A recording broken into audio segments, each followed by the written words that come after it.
Hey everyone, welcome back to the OnScript podcast. This is Matt Lynch coming to you from Regent College in Vancouver. I want to give a brief intro real quick here. We have another podcast called In Parallel, which looks at the intersection between biblical and contemporary poetry. And a few years back, we started this with Brent Strawn, who hosts it. And so it's the third of our podcasts in addition to this one, OnScript, and the Biblical World podcast. So definitely subscribe to that because we're going to be recording in hopefully not too distant future some other episodes that will be a kind of second season. So this one is the 7th that we've done. It's kind of like the long-awaited end to the first season. So you can think of it that way, and then we'll be doing another round. So I hope you enjoy this, and we're sort of broadcasting it on our OnScript feed so that we can introduce people to it who haven't heard it before. So enjoy, and thanks for listening.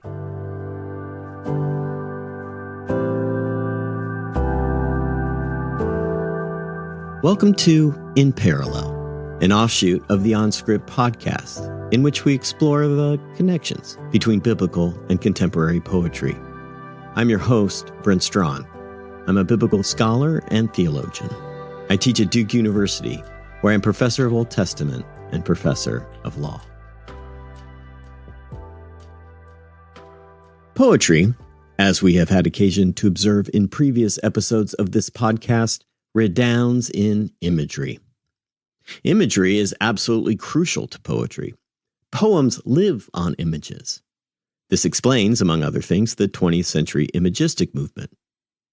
One of the great poets associated with imagism, William Carlos Williams, put the matter this way: "No ideas, but in things," he said. A later poet and poetry professor, Mary Kinsey, added to that axiom another. "And no things," she wrote, "but in words." Combining these two insights, we might say that in poetry we have ideas that are less ideas than they are things. Things that are themselves created by words, if not also controlled by them. Things that are, in other words, literary images. So, tracking the words, these things, these images, is very important when trying to read, understand, and appreciate poetry. And while that is always true with poetry, it is perhaps most obvious in particularly famous poems. The Road Less Traveled, for instance, in Robert Frost's poem The Road Not Taken, is famous, at least in part, because of its mention of two paths diverging in a yellow wood. This, we should note, is a thing.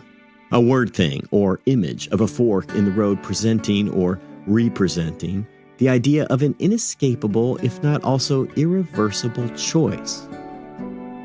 Or consider Psalm 82, the subject of an earlier episode of In Parallel, which employs a courtroom image to somehow address the complicated idea of justice, divine and otherwise.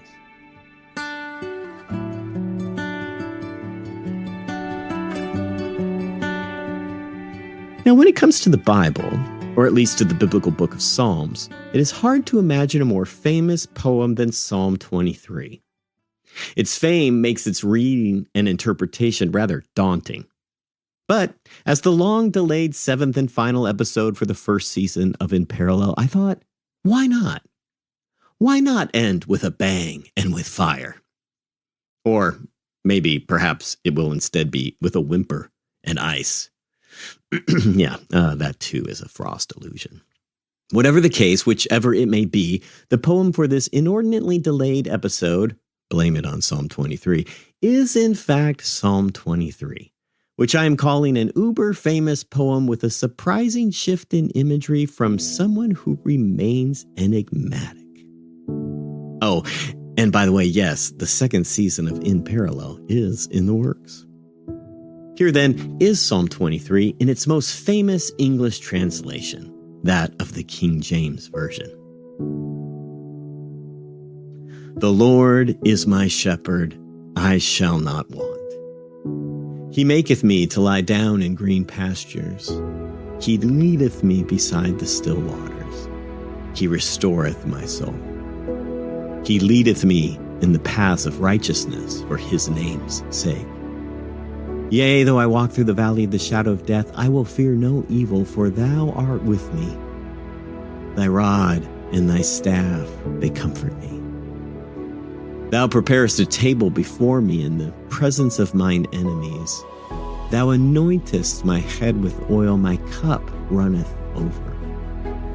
Surely goodness and mercy shall follow me all the days of my life, and I will dwell in the house of the Lord forever.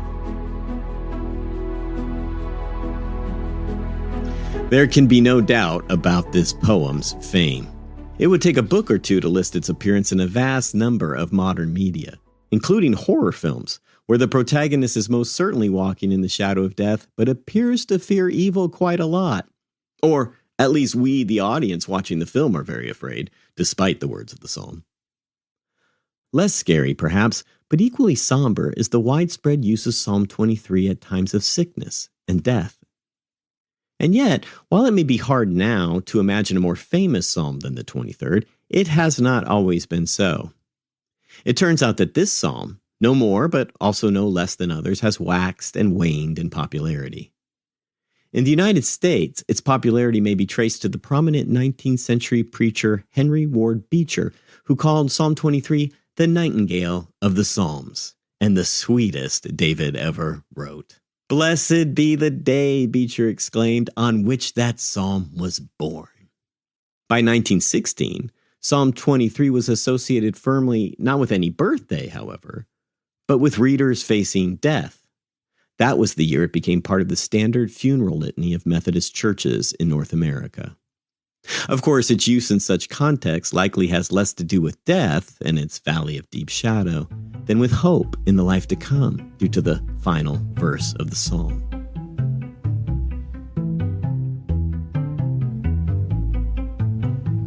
As it happens, though, the psalm is less straightforward than it would seem, in part due to its imagery, which is somewhat tricky and shifts surprisingly. No ideas, remember, but in things, and no things but in the words that make them up, and so, upon closer inspection, death may not be present word-wise in this poem at all, with all due respect to the KJV's translation of verse 4. What that venerable version renders as the shadow of death is now typically understood as a compound word meaning darkest valley or deepest darkness. That philological opinion granted, we still have to admit that, as far as images go, that seems like a perfectly fine and effective one to use for the idea of death. Score one for imagism and for the images present in Psalm 23. Yet, despite deep, dark, or deathly valleys, this poem is definitely on the hopeful side of things. Yes, though the psalmist walks through the valley of the shadow of death, they fear no evil. They are comforted by God's presence. Another idea, that one. God's presence that is immediately represented by things and words. The shepherd's rod and crook. Unsurprisingly, then, Psalm 23 is usually categorized as a song of trust. Its confident tone is conveyed by two parallel but not entirely commensurate images, or maybe big images made of littler ones. In the first 4 verses, God is portrayed as a benevolent shepherd, in the last 2 as a gracious host. As good images do, these large images leave their mark on other parts of the poem, including on the poet proper. In the first part of the psalm, the poet is a sheep of God's flock. In the second, a guest of the Lord of hosts. The host of hosts, you might say. While the shift is a bit surprising between these images, neither of them is about death. Shepherds like to keep their sheep alive and well, thank you very much, and the same is true for every host worth their salt, which excludes most hosts in horror films, of course. In any event, this poem is about life, not death.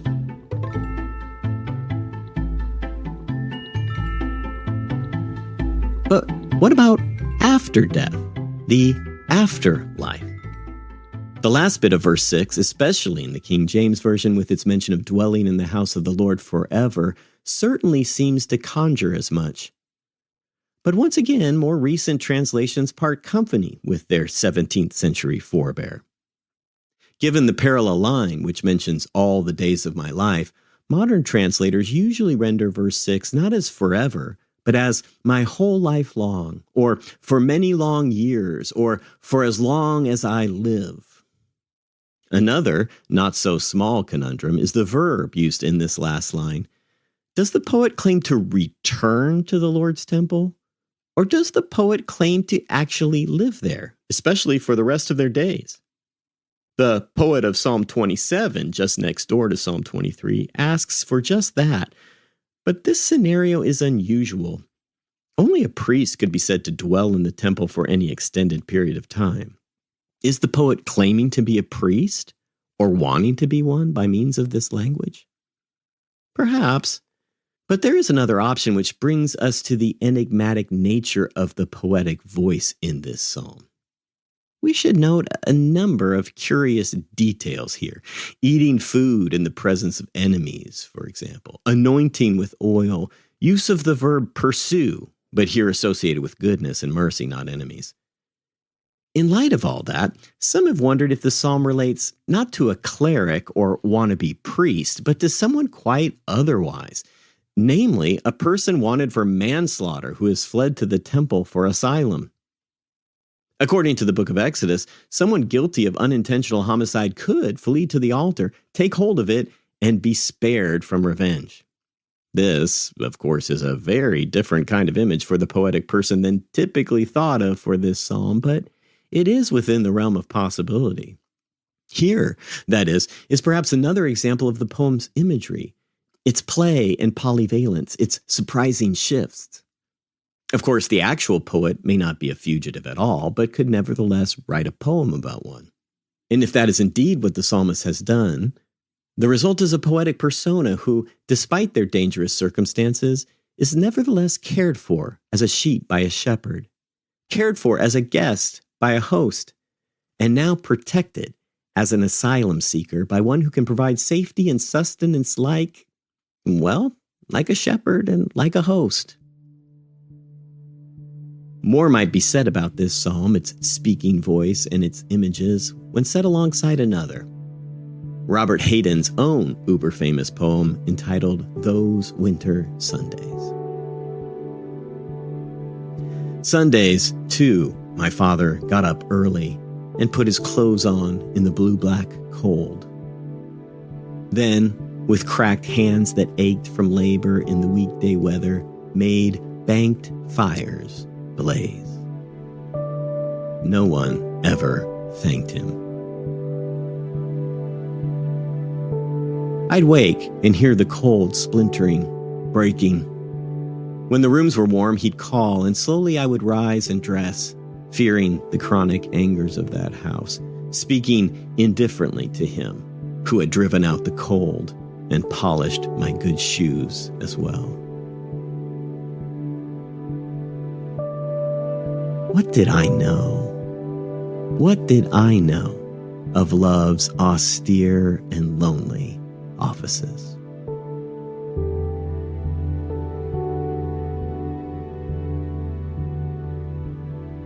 Hayden's poem offers a different angle of vision onto Psalm 23 and its poetic persona. In both poems, the speaking voice depends on the goodwill of someone else. The shepherd host in the psalm, the father figure in Hayden's poem.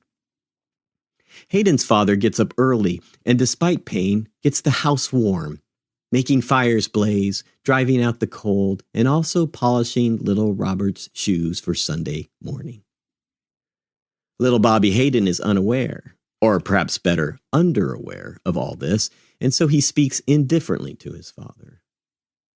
Only later, somehow, some way, does the poet Hayden learn more and know better, chastising himself twice with how little he knew of the solitary and serious duties that love performs.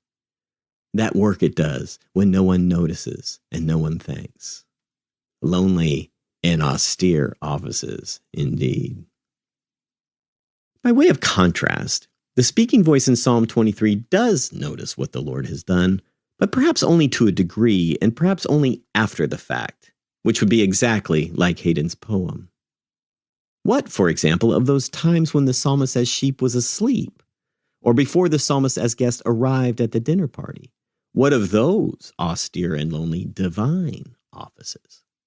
Yes, the poet sees the rod and staff, but only for the comfort they provide the sheep poet. There is no mention of, no notice of, the cracked hands that ache while holding them. The psalmist knows some, but not all.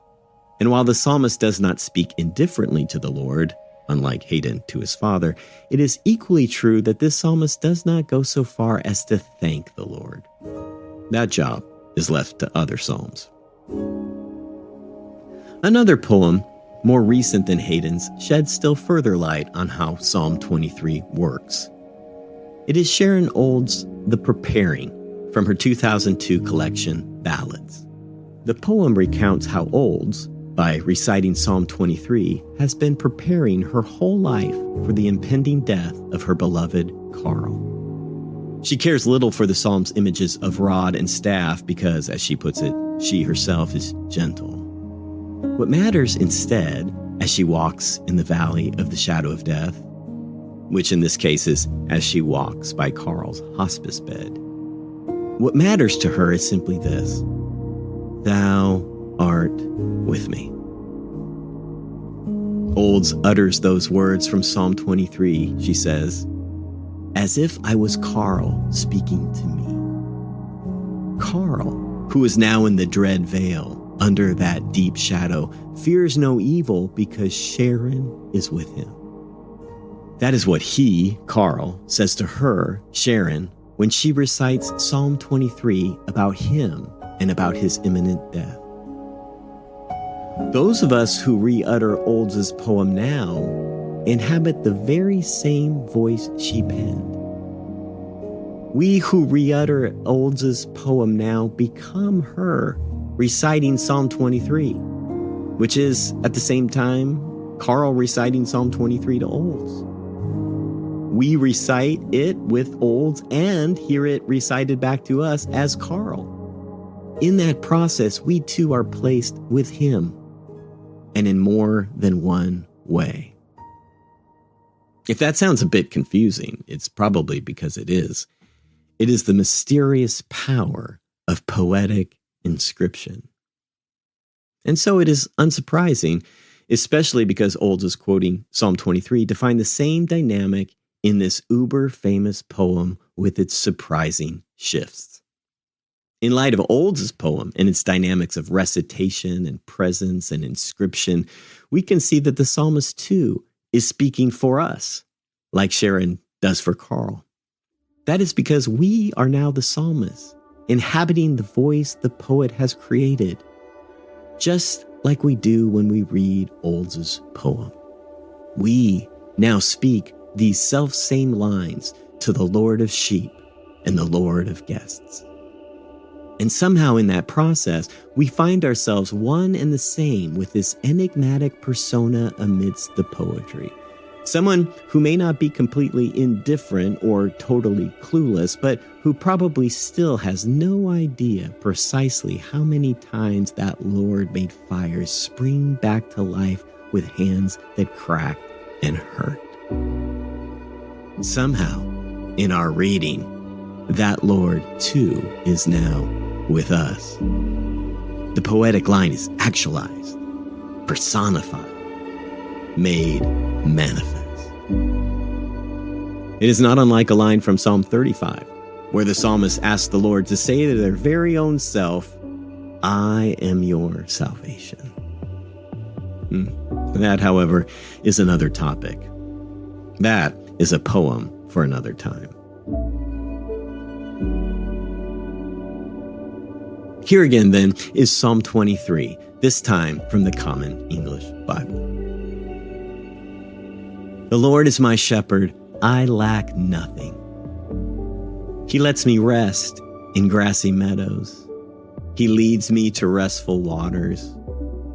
He keeps me alive. He guides me in proper paths for the sake of his good name. Even when I walk through the darkest valley, I fear no danger because you are with me. Your rod and your staff, they protect me. You set a table for me right in front of my enemies. You bathe my head in oil. My cup is so full it spills over. Yes, Goodness and faithful love will pursue me all the days of my life, and I will live in the Lord's house as long as I live.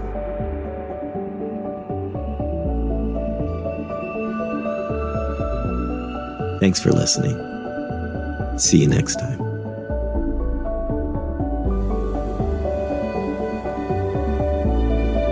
Those Winter Sundays is copyright 1966 by Robert Hayden and comes from the collected poems of Robert Hayden, edited by Frederick Glacier. It is used by permission of Live Right Publishing Company.